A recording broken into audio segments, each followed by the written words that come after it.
सदर रुग्णाचं वय 26 वर्ष आहे।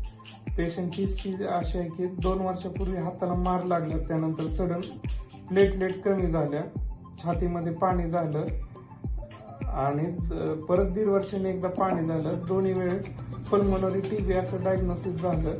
त्यानंतर lymph node, pancreatic lymph node असे होऊन आता त्यानंतर त्यांनी त्यासाठी AKT ट्रीटमेंट सुद्धा घेतली होती, पण त्यानंतर ही प्लुरसी होणं, पोटात गॅसेस होणं, त्रास होणं असे त्रास सुरूच होते। जेव्हा हा आपल्याकडे 15 दिवसापूर्वी आला तेव्हा काय काय त्रास होत होता तुला? पोट दुखत होतं, जेवण जात नव्हतं, चालता येत नव्हतं। आता सगळं चालाय आले, जेवण चालले आता काय काय फरक वाटतो तुला मग? सगळं फरक वाटतोय, ओके, सगळं नॉर्मल झालं, सगळं कमी झालं। बिलिरुबिन पण वाढलं होतं, ते कमी झालं, सगळं कमी झालं।